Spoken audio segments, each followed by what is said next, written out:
In this first part, we're just going to focus on the different ways that we can graph linear equations. So a feature of linear equations is that there is a consistent slope or rate of change. So we can see our formula down here for slope, which is also described as a rate of change, should stay the same across the entire equation, no matter which 2 points you use. Then typically we at least need a single coordinate so that we can get an idea of where's our starting point, and then we can use the rate of change to map to other points. So some different formats that we'll see is slope-intercept form. So that's our classic y equals mx plus b, where m is our slope, and b is our y-intercept. So the idea being we have a coordinate where x is 0 and the output is b. So that's one form. Another form is point slope form, where we have m, which is our slope, and then also given a coordinate x1, y1. So that can be any coordinate on the line, and our format would just go our variable y minus that y coordinate equals slope times our x variable minus the x coordinate. And then our last form here is standard form, ax plus by equals c. This can be given to us. We'll use this when we get to systems of equations a bit, but it's just another way of organizing where we have our variable x, our variable y, and then numerical values to go with it. We can always move between these forms. Typically, we like to end up back at slope-intercept form because it really it gives us the information we need in kind of the most basic way. It gives us a starting point and a slope to follow. So with that, let's talk about slope. So we can calculate slope with any 2 coordinates. So let's say we have x1, y1 and x2, y2. So our slope, m, is going to be the difference in y values over the difference in x values. And we just want to make sure we stay consistent. So like if we do y2 first, we have to do x2 first in the denominator. So this is the change in y over change in x. And with that, change in y is our vertical axis, so it's how we move up and down. So that's what it's telling us in terms of our slope. This numerator is telling us how we move up and down. Up being when we're positive, down being when it's negative. And then in the denominator, if that's where our change in x is, so that's how we move left and right. So we'd have right or left based on that change in x. We'd be moving to the right if it's positive, left if it's negative. So this is how we can use slope to kind of map us. If we have a starting point, it's telling us how we move from that point up or down, and then it's telling us how we move left or right to get to that next point. So let's talk about kind of the various forms that we could see. So let's say we wanted to find the line, or let's see, we're just going to find the slope for these. We're just focusing on the slope here. So find the slope for the line that passes through -2, 2 and -7, -8. So it doesn't matter which you call point 1 and point 2. We're just going to have x1, y1, x2, y2. And for slope, we're going to take the difference in the y value. So I'm going to go -8 minus 2 over difference in x values, -7 minus -2.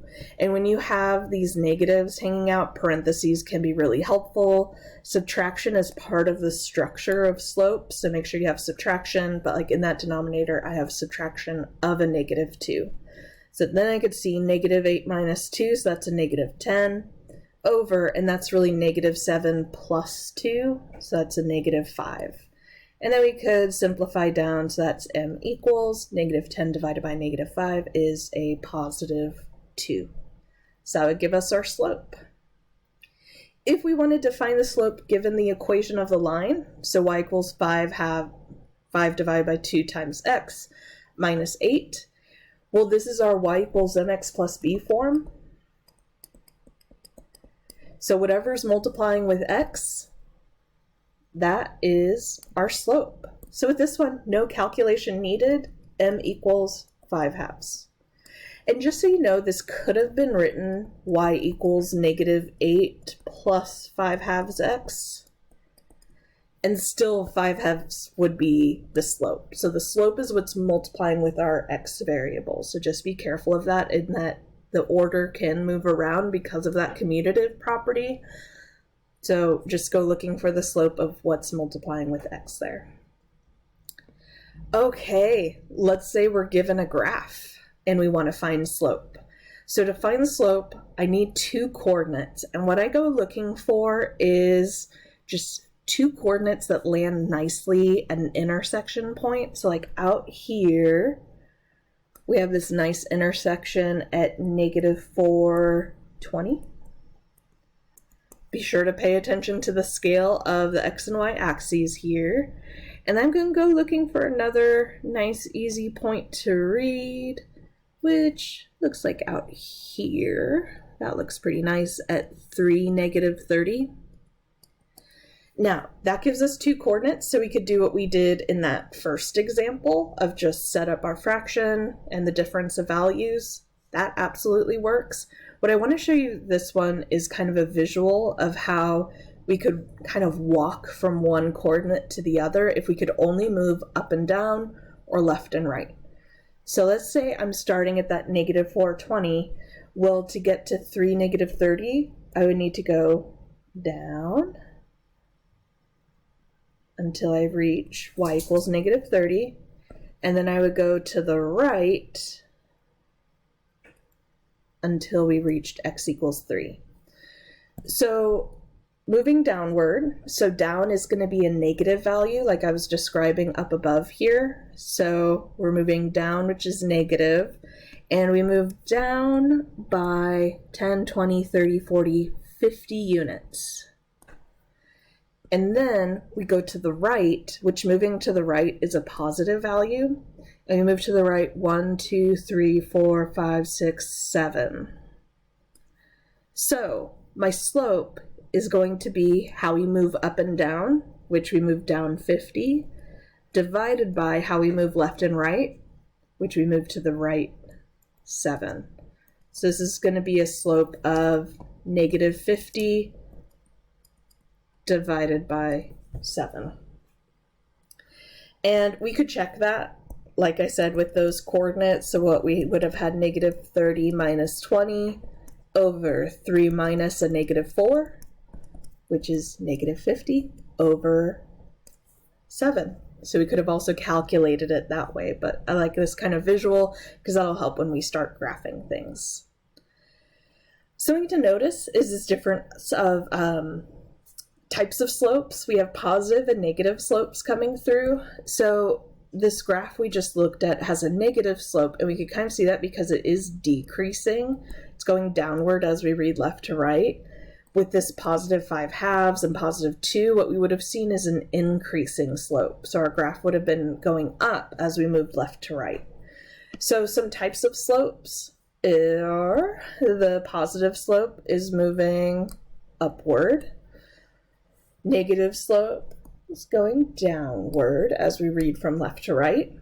Zero slope actually makes a perfectly horizontal line, which I did not draw perfectly there. Let's try that again. Let's use an actual tool that'll draw a nice straight line. So that'll make a horizontal line. And when our slope is 0, all we'll have for an equation is y equals some number. If our slope is undefined, that creates a vertical line. And with that, our equation of the line will be x equals, and then whatever number we're going through on that x-axis. So those are our types of slope. We can have positive, negative, 0, or undefined. 0 and undefined make kind of these special cases. All right, some other features of graphs are the intercepts. So the y-intercept is where we cross the y-axis. So if I draw a quick little picture here, if I have my axes and I graph, let's say, some positive sloped line, we go to the y-axis and see where we intersect. So we'd have x equals 0, and then we'd have some output for y, which this is the value we often call b.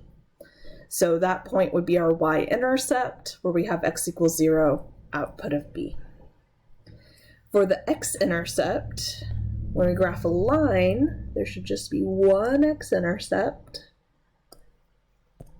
So let's go ahead and make this similar graph there. It's just where we're crossing the x-axis. So with this, we'll have some x-coordinate, but then the y-coordinate would be 0. And what's nice is if we have both of those points, we can make our graph pretty quickly, because if you have those coordinates, then all you need to do is lay down a ruler and connect them with a straight line. So let's take a look at graphing some linear equations here, and what we'll also do is talk about finding the intercepts. So this first one, 2x plus y equals 4. When I go to graph, I like to change it to our slope-intercept form. Y equals mx plus b. I like that best for graphing. There are other ways to do it. You can make a table. You can always find the intercepts. Either way. But I just want to show you how we can solve for y so that we can always get mx plus b form. So with this one, what I would do is subtract 2x from both sides. So I would have y equals negative 2x plus 4. Now that plus 4 tells me I have the coordinate 0, positive 4. So I already have something to graph right there. Then what I also have is a slope of negative 2. And what will be helpful is to represent that slope of negative 2 as a fraction. So I could write that as negative 2 over positive 1. I could also write it as positive 2 over negative 1. Those will do the same thing, and I can even show it as we start graphing. So maybe I'll write that down below, but could have that as 2 over negative 1. So the numerator tells me how we move up and down. So because it's negative, we're going down, and we'll be going down 2 units. With a positive 1 in the denominator, that's telling me to move to the right, because right is positive, and we're going to move to the right 1 unit. So making the graph, what I would do is I would go to 0, 4. Let's go ahead and make a scale of 1 here. So I'm going to go to 0, 4 as my starting point.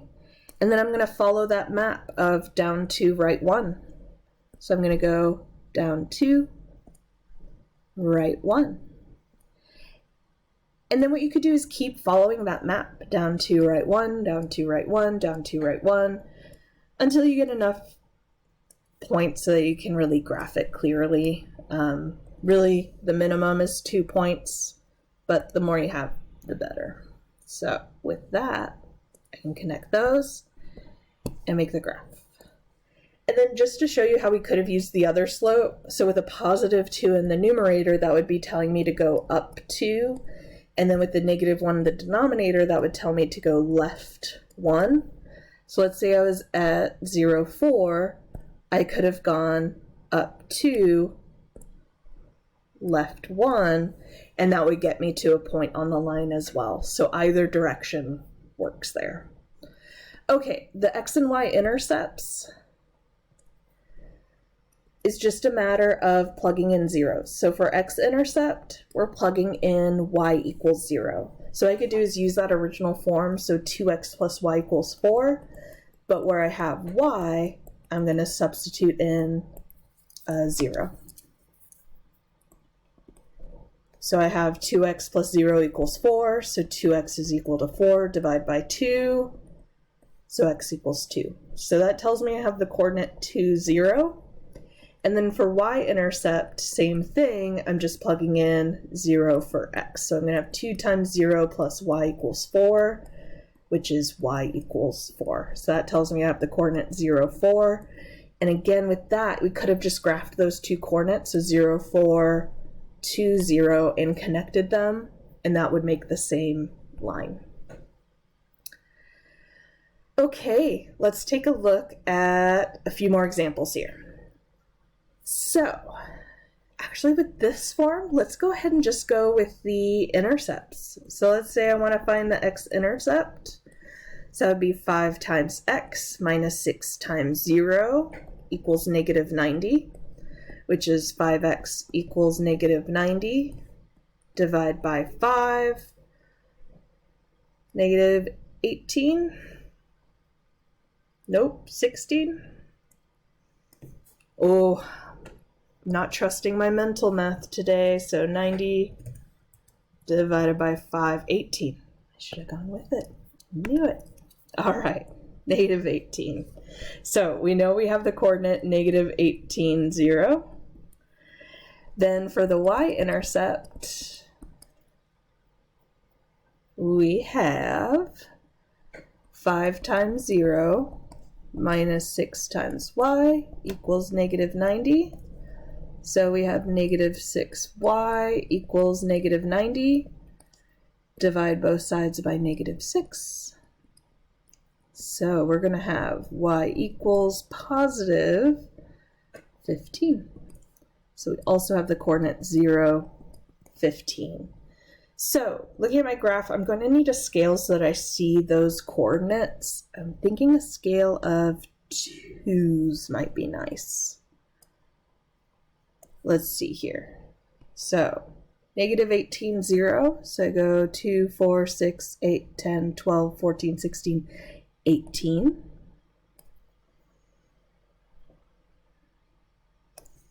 And then up to 15, so 2, 4, 6, 8, 10, 12, 14, 16, so right halfway between there.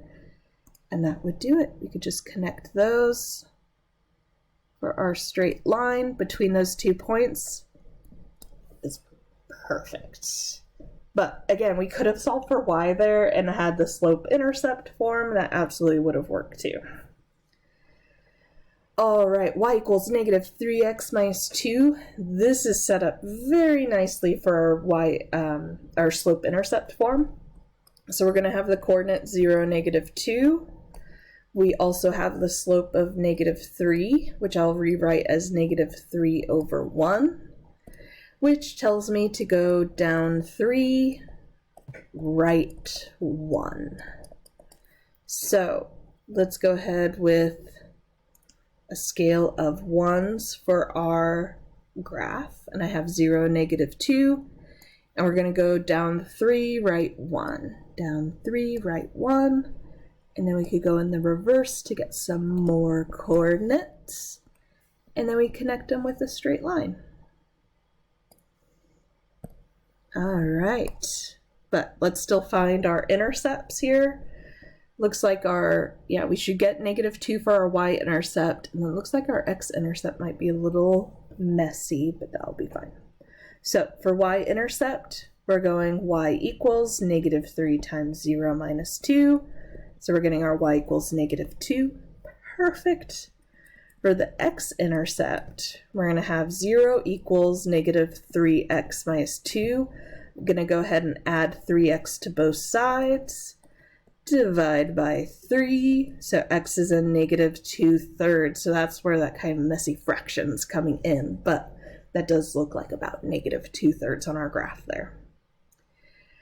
All right, let's do this one here. Let's go with our x-intercept and y-intercept here. And we can use those for our graph. So x-intercept, we have 3 times x minus 4 times 0 equals 0. So that'll be 3x equals 0. So x equals 0. So that's giving us the coordinate 0, 0. And when we go to find our y-intercept, I'm actually going to move this over. Let's see where this is headed. For our y-intercept, we're going to have 3 times 0 minus 4y equals 0. So negative 4y equals 0, y equals 0. That's giving us the same coordinate. So with this, we're plotting a point at the origin, but we don't have a second point to plot here. So with that, we're going to need to do something else. So I'm going to go ahead and change this into slope-intercept form. So with that, I'm going to subtract 3x from both sides. So I have negative 4y equals negative 3x. Divide by negative 4. So that'll be a positive 3/4 x. And then it's like we have a plus 0 there, so that's where we're getting our y-intercept of 0, 0. But this will help me to see the slope. So we have a slope of 3/4, which means we're going to go up 3, right 4.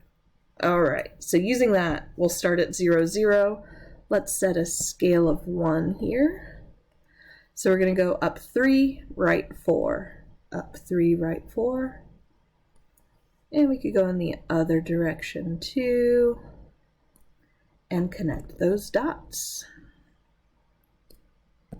All right, so some different methods there, but you want to be able to find the x-intercept and y-intercepts with just plugging in zeros, and then you can also use that slope-intercept form to use the slope as a map to getting to more coordinates.